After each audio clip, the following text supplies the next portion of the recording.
Halo pemirsa, apa kabar Anda hari ini? Senang sekali kami kembali menjumpai Anda dalam program Parlemen Newsroom. Dalam program ini kami akan menginformasikan kepada Anda berita teraktual tentang kinerja DPR RI serta analisa mendalam isu terkini dari media nasional yang menyoroti kinerja dan pemberitaan di DPR RI.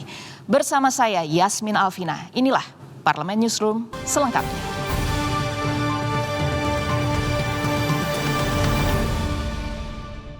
Kita awali Parlemen Newsroom dengan berita pertama pemirsa soal keterbukaan data transaksi keuangan mencurigakan senilai 349 triliun rupiah yang berbeda antara Menko Polhukam Mahfud MD dengan Menteri Keuangan Sri Mulyani. DPR RI menuntut kedua pihak agar membuka selisih yang menjadi perbedaan dalam data tersebut untuk memperbaiki persepsi masyarakat soal posisi DPR dalam polemik ini. Sebagai tindak lanjut dari LHA dan LHP yang disampaikan PPATK, Komisi 3 DPR RI mendesak Ketua Komite TPPU Mahfud MD untuk fokus membongkar secara terbuka data yang disampaikan terkait transaksi keuangan mencurigakan senilai 349 triliun rupiah di lingkungan Kementerian Keuangan agar tidak terkesan menggiring opini publik. Kalau itu sudah kita anggap sesuatu yang super penting, yang dalam bahasa konstitusi disebut kegentingan yang memaksa. Kalau cipta kerja aja kita maksudkan kegentingan yang memaksa, mengapa tidak perampasan aset ini kegentingan yang memaksa? Saya minta Pak Mahfud sampaikan kepada Presiden Jokowi, buat saja perpunya, supaya kita dengarkan di sini. Kalau betul-betul ini sudah kegentingan yang memaksa, supaya jangan DPR juga yang terus disalahkan. Karena yang inisiatifnya itu datang dari pemerintah. Sementara menurut anggota Komisi 3 DPR RI lainnya, Johan Budi menyayangkan pernyataan Mahfud soal DPR Markus yang dinilai menyudutkan DPR dan menggiring opini masyarakat. Ini Pak, di media ini langsung ada judulnya Pak. DPR Markus. Mahfud MD .2 DPR Markus. Ini orang kalau baca judul doang kan damage lagi nih Pak. Sudah persepsinya jelek. Saya sekarang jadi politisi juga. Jadi kena juga. Padahal saya nggak ngapa-ngapain juga Pak Mahfud. Tim Liputan TVR Parlemen melaporkan. Imbas dari gagalnya penyelenggaraan Piala Dunia Sepak Bola U20 masih menyisakan sejumlah sanksi yang harus diterima oleh Indonesia. Pemerintah diminta untuk segera bertindak untuk mengantisipasi mandeknya persepak bolaan nasional. Batalnya Indonesia menjadi tuan rumah Piala Dunia U20 yang akan digelar bulan Mei mendatang membuat PSSI dibayangi ancaman berbagai sanksi. Komisi 10 DPR RI berharap pemerintah melalui PSSI dapat melobi FIFA terkait sanksi yang nantinya akan dijatuhkan, agar aktivitas persepak bolaan tanah air tidak sampai dibekukan.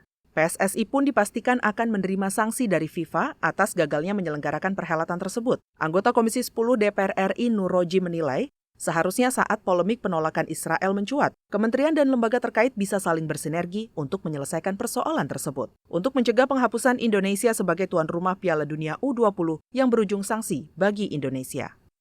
Kalau kayak sepak bola ini gimana kebijakannya apa? Ya, memang di masyarakat Indonesia menjadi kontroversi, ada dua kubu ya. Tapi menurut saya pemerintah yang harus memutuskan itu berdasarkan kebijakan luar negeri kita. Itu aja menurut saya, supaya lebih tegas lah ya. Jadi sama kompak, jangan nanti Menteri Luar Negeri menolak, kemudian PSSI mengundang. Nah, ini gimana ya? Atau Kemenpora ya yang melaksanakan.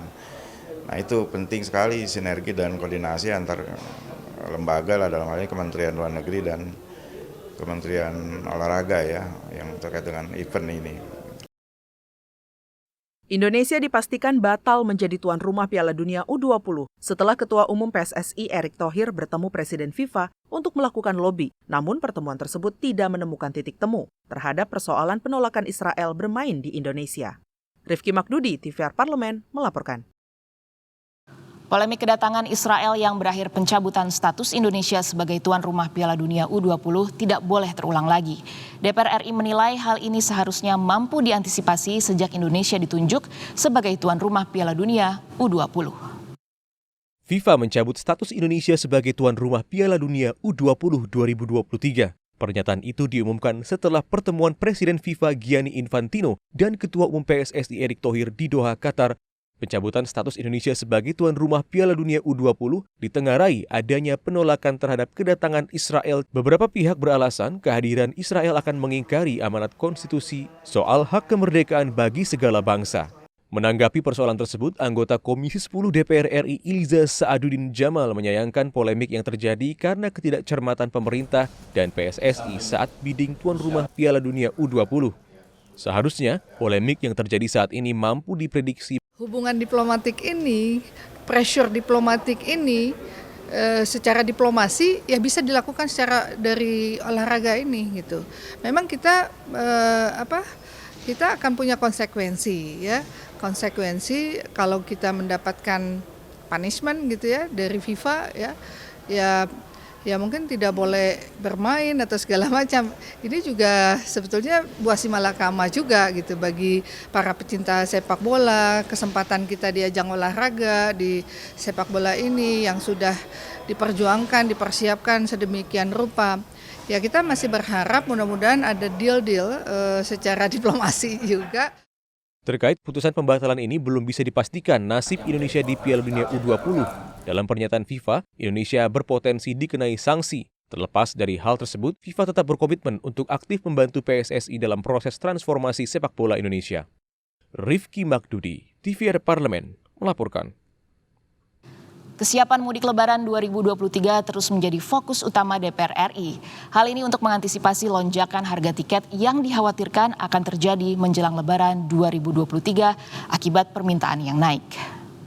Jelang libur dan cuti bersama Idul Fitri tahun 2023, Komisi 5 DPR RI meminta Kementerian Perhubungan melalui Direktorat Jenderal Perhubungan Udara untuk mengendalikan harga dan mengantisipasi lonjakan harga tiket mudik Lebaran. Dalam kunjungan kerja spesifik ke Yogyakarta untuk meninjau kesiapan sarana dan prasarana mudik, anggota Komisi 5 DPR RI, Neng EM Marhamah Zulfahis menyebut animo masyarakat untuk mudik pada tahun ini diperkirakan meningkat pasca pandemi COVID-19 dan ditiadakannya pembatasan mobilitas masyarakat. Dengan begitu, pemerintah harus menyiapkan upaya antisipasi dan penanganan berbagai kendala yang terjadi di lapangan, termasuk pengaturan arus penerbangan dan lonjakan harga tiket mudik Lebaran. Ketika terjadi karena mungkin padatnya lalu lintas, maka kemudian ada delay. Nah itu saya sepakat ketika terjadi seperti itu harus mempersiapkan juga hak-hak penumpang yang ketika delay itu. Ini sering sekali itu kan terlewatkan. Kemudian yang biasanya dari tahun ke tahun Kementerian Perhubungan terutama Dirjen Udara itu tidak mampu mengendalikan harga tiket pesawat. Keluhan itu selalu ada, harga tiket selalu melambung tinggi di atas batas normal. Tetapi kemudian